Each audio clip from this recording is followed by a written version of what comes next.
欢迎觀眾朋友在個轉到節目嘅現場，佢哋節目嘅幕後單元呢，帶下來關心嘅係啲some時間，啲歐洲嘅風風雨雨，包括啲英國離開歐盟咯，跟啲下嘅未來方向係點樣咯？韓國呢會對歐盟帶來哪啲影響？今日請到嘅來賓是淡江大學歐洲研究所張福松教授，教授你好。主持人、各位觀眾大家好。教授，我們當然上半場，我們先來看一下這個，尤其這一陣子英國真的是然後滿城風雨哦。這個梅伊在這個十幾天之內連敗了一關，但是呢又在另外一關又突然又把它扳回一城哦。那當然就是這個，好像有人說就是當然他的脫歐案被否決掉，而且是大比數的否決。那但是他的不信任案又這樣通過了，是不是？其實我們也可以看出來，其實。英國人，尤其是保守黨，他們自己的執政黨，對於自己未來要脫歐的方向是什麼，其實他們自己都不知道。是，當然是現在還是一團亂啊。那我們看說，在1月15號哦，這個2次的一個表決裡面，對英國脫歐案的話，是以230票哦否決的多數，然後否決的梅伊的談回來一個脫歐協議。那這個比數是相當大的。那說柯賓他就立即提出不信任案，認為說在根據我們政治學的一個玩法的話，你這麼大的一個輸得這麼慘的話，那應該是不信任案，應該是過不了關。照理來講，應該是這個樣子，應該要下台的，對不對？結果還是讓梅伊過關了哈。那梅伊過關的話，又反映出我們政治學上面所強調說所謂的政黨政治啊，政黨政治每一個政黨都有它一個政治的一個理想抱負。他的最終的目的就是要取得執政權，所以保守黨又在玩政黨政治這一套。他現在是執政黨，所以不管是梅伊做了再爛，他脫歐協議他們再不滿意，還是要以護衛捍衛他的一個執政權為最高目標。所以在不信任投票的時候，所有的保守黨都歸隊，然後支持梅伊，讓他過關的。那過關之後，那按照他的一個憲政程序裡面，在3天之內，梅伊他必須要提出修正案。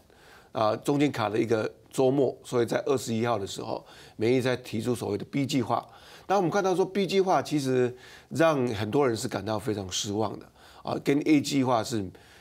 是沒有很大的差別啊，幾乎是一樣的。那梅伊在國會上面說得很清楚啊，他認為現在跟歐洲聯盟談回來的脫歐協議啊是最好的 best deal 啊，是最好的一個協議的。那再好的他也想不出來了。他也說，如果再有其他方案的話，等於是違背之前的民意了嘛，對不對？是，但沒有錯。他說這種認為說歐洲聯盟對於北愛邊境以及說這個單一市場裡面的商業的合作的話，是很大的讓步的。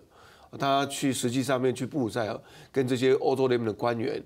談判之後，他深深覺得說歐洲聯盟是不可能再做讓步了，所以他思考再三，提出了 B 計劃，還是跟 A 計劃差不多。那裡面他所要強調的是跟歐洲裡面呼籲說，能夠在北愛的邊境問題能夠再讓步一下。那歐洲裡面就做了回應嘛，要不要讓步？那我們現在先不談，好，那要先看這個英國的國會在1月29號對 B 計劃他表決，好，結果是如何？那我再來跟歐洲裡面談判。所以歐洲裡面的立場是非常清楚，你現在先不要跟我談。你先英國你自己搞定之後，再把你們的英國版的國會版的脫歐計劃再拿到布魯塞爾，我們再來談。所以反而是現在英國方面不知道自己未來脫歐的方向要怎麼走了。如果說我們看目前的趨勢在1月29號我們可能看到的一些狀況當然是除了 B 計劃這個議案之外，這個反對黨勞工黨他可能提出他所謂的第2次公投案讓這個國會來思考。是不是在這個 A 計劃這麼差的一個協議內容裡面是不是要舉行第2次公投？那重新再來一遍。第3個選項很可能是在保守黨內的，會跟其他的這個在野黨去聯合提出一個修正案把他們認為這個脫歐或者是留歐的一些狀況，把它綜合成一個綜合版本，然後在1月29號以第3個議案來提出來。那目前我們是還沒看到這個情形，那我們只能夠預測說，在這些可能的3個方案表決的時候，那什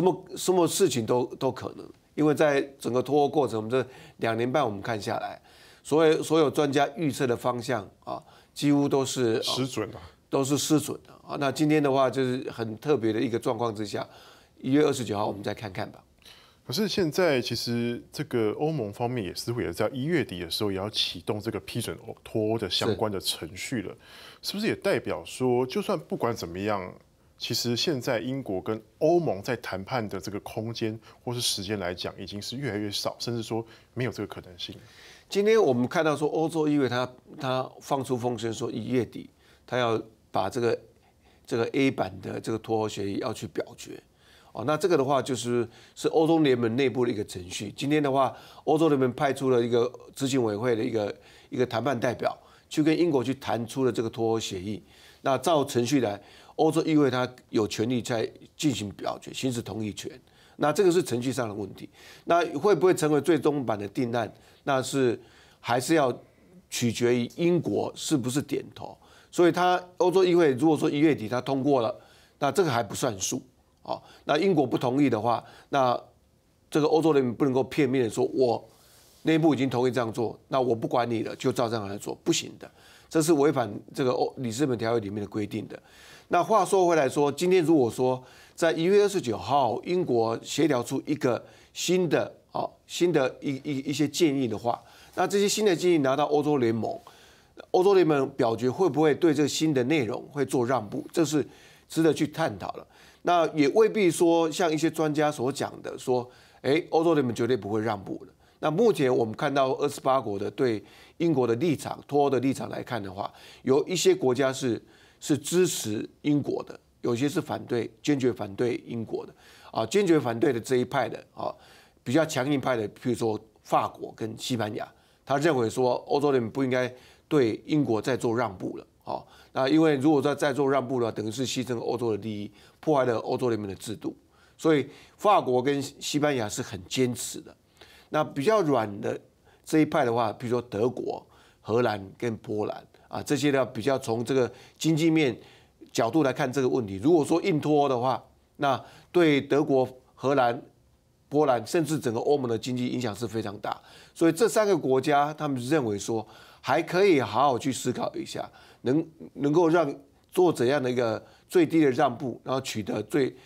英国最大的一个妥协，然后达成这个英国的脱欧。所以这2派的力量在1月29号之后会产生怎样的结果，是很值得我们去关注的。老师，你刚才有提到说这个硬脱还有这个北爱问题，当然梅伊政府一直以来都是以这个硬脱之后北爱问题，尤其这个争议最大北爱问题，它的就会出现这个叫做硬边界，它常常会以这一句话来就是威胁这个他们的国会哦。它北爱的边界到底是什么问题会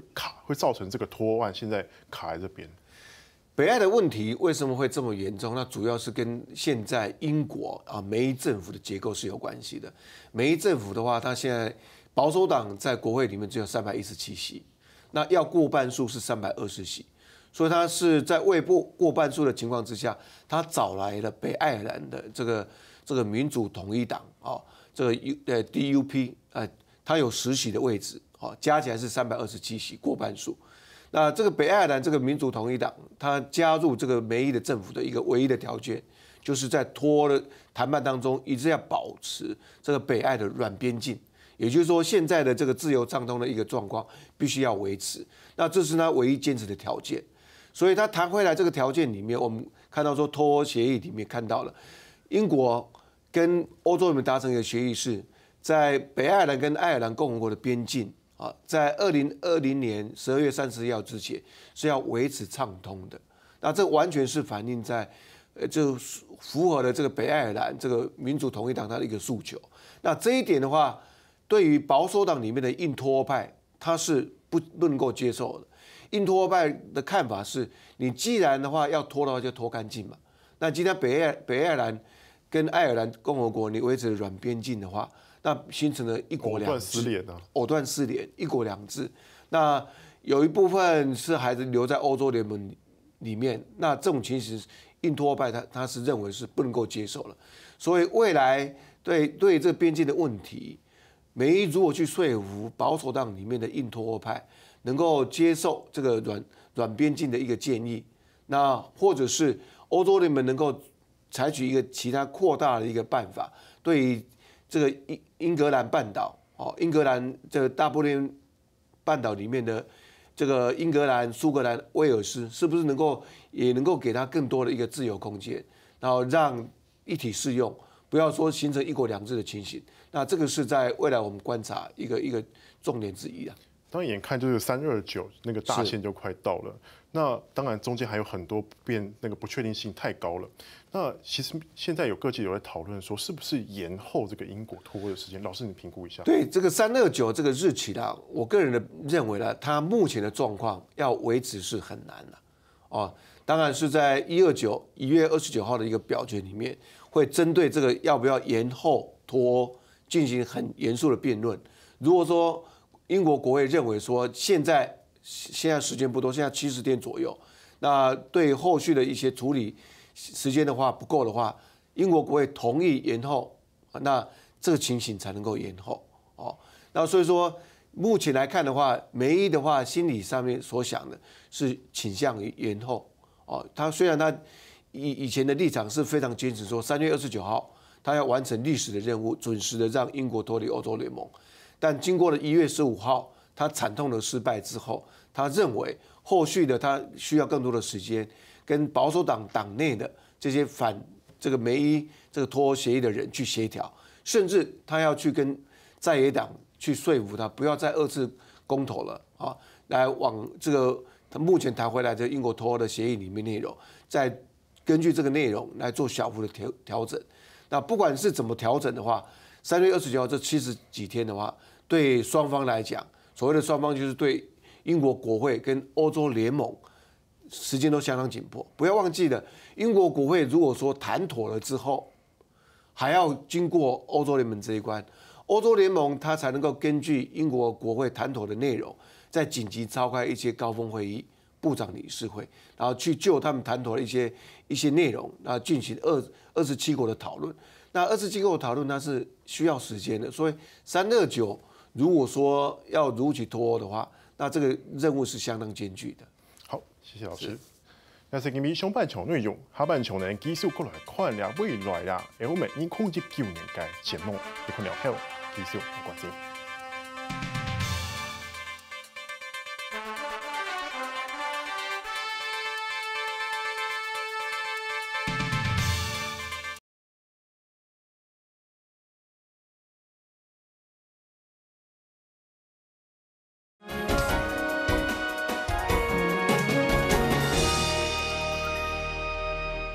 非常观众朋友，在过转到了节目嘅现场，下半场继续带他来看了之后，尽管嘅退欧问题呢忙解决，但是两下呢，法国同德国之间一种又要相互来讲关系稳定给人家请教。老师，那下半场其实我们看到这个英国的脱欧纷纷扰扰还没结束，但是我们看到法国跟这个德国这2天也是签了一个叫亚森条约，重温了50多年前这个爱丽谢宫条约的旧梦，希望增进2国友好关系。那在这个时间点呢，是不是有它的意义在？当然，那我们说这英国脱欧了，是这1-2年来欧洲联盟的一个焦点议题了弄得欧洲联盟内部其实非常不团结，而且是很多媒体说欧洲联盟快分裂了。那亚森条约签订之后，有点冲洗的效果了。就是每运都是充斥的一个欧洲联盟，换气氛所以德国跟法国签订这个条约它是有非常大的一个意义的第一个我想讲的说，这个亚森条约它不是一个新的条约它是对56年前这个德法友好条约的补充所以以前在1963年1月22号，戴高乐跟艾德诺所签订的德法友好条约，它的内容只有18条，那很概略式的叙述了双方在军事啦、政治、经济、文化、青年交流这方面的合作。在当年是不是等于是这个法国跟德国在2战之后重修旧好一个很重要的里程碑？没有错，主持人你讲的非常正确那我们都知道说，戴高乐是受这个德国压迫最严重的政治人物之一。在2战的时候，希特勒大军攻入巴黎，那这个他的老师这贝当将军就跟希特勒妥协，那在南方为期啊，建立一个傀儡政府。那戴高乐是抵死不从的，所以他是带领了法国自由法国的军队跟希特勒抗战到底，后来光复了法国，那他成为一个重要的一个法国人物。所以在这种受到希特勒德国的一个压迫之下，戴高乐他还能够尽弃前嫌，然后为美好的这德国、法国的未来，为欧洲的未来放下身段，那跟德国的艾德诺总理签订的爱丽舍条约，那我是觉得说戴高乐他是非常有眼光的，非常大的一个伟大的一个政治人物。这个角度来看，那这个条约签订之后，双方里面就按照这里面友好条约里面规定，建立了很多一些合作机制啊，比如说他们有高层的部长级的会议啦，那一些文化青年交流、学生的互访，这些落实的都是大家有目共睹的，但是还不够彻底。那今天亚琛条约里面所做的部分是要补充还没有彻底完成的部分，希望能够再深化，能够让这个友好条约这2个字友好能够具体的去实现它。那如果说我们看这28条的一个条约来看的话，基本上可以分作几个部分。第一个部分是防卫的部分，第二个是欧洲政策，第三个是在这个外交政策特别是联合国方面，第四个是在经济以及边境人民的一个合作上面的。我们再看一下说，它这个条约里开宗明义就讲说欧洲政策，所以德国跟法国它是亲欧派的2个国家啊，它念之在之，就是希望欧洲统合能够快速的、能够完整的发展下去。所以它一开始的时候再度强调，德国跟法国要扮演核心中的核心的角色啊。我们说 Core Europe 核心国家就是德法和比如这5个国家。那德法又要在核心里面扮演核心之核的角色，然后扮演一个推动欧洲统合的一个引擎，双引擎的一个角色。所以它在里面的话，在第一个部分又谈到军事合作，在防卫合作里面，梅克尔在致辞里面讲得非常清楚，他是回应了在16个月前，也就是在2017年9月，马克龙提出的一个呼吁，要建立一个欧洲干预部队。那在今天的话，梅克尔他确实利用条约的方式来回应，支持梅克尔的这个欧洲建军的计划。那首先，德国跟法国要成立一个德法这个防卫与安全理事会，那由这个安全理事会派出一些部长级的官员里面去谈论一些德国跟法国的军火合作，未来在境外的出兵的时候，这个指挥体系的一个合作，平常的时候这些军官的训练等等这些计划。所以这个德法的防卫与安全理事会如果设立之后，那对未来的欧洲建军是很大的帮助。那第三个我想讲的就是说，马克龙竟然在这亚琛条约里面具体白纸黑字的说明，要支持德国取得联合国常任理事国的位置。那这一点的话，我看了之后感到非常讶异。我们在传统的观察这个德法关系的发展，特别在外交较劲上面的话，法国一直不肯让德国进入联合国常任理事国的位置，所以说2国其实这50几年来都是有点貌合神离的状况，是没有错这个没有错。所以说，这个马克龙他答应说要帮助德国取得常任理事国的位置，是一个很大突破，那是非常大的一个突破。那他的目的是说，德国跟法国进入这个常任理事国，那能够把这个欧洲的声音，更多欧洲的声音带入这个联合国里面，那透过欧洲的立场来改变这个。推动这个世界的和平，那更有力量。那刚才主持人你讲的非常好，其实2个国家是不是貌合神离了？那我们说，在这个条约里面的第4部分，特别强调说要建立一个德法经济区，特别是边境区域里面这个洛林省、洛林省跟这个扎兰的这些德国边境的这些城市里面，其实边境的城市里面大概有好几万个德国人、法国人是往返。到对岸里面去工作的，那在这56年来，在德法友好条约里面，却没有办法把他们双边的工作条件一致化譬如说，在法国拥有卡车司机的卡车执照的这个司机不能够到德国里面来从事开卡车货运的一个工作，必须要重新考德国的卡车执照。那你在法国有这个堆高机的执照的这些工程师、技术人员，你必须要重新经过这个德国的考试，取得德国的推高机的执照，才能够到德国的公司里面去工作。那这些部分的话，是在亚森条约里面想要突破了，希望能够便利这个边境居民的一些生活。那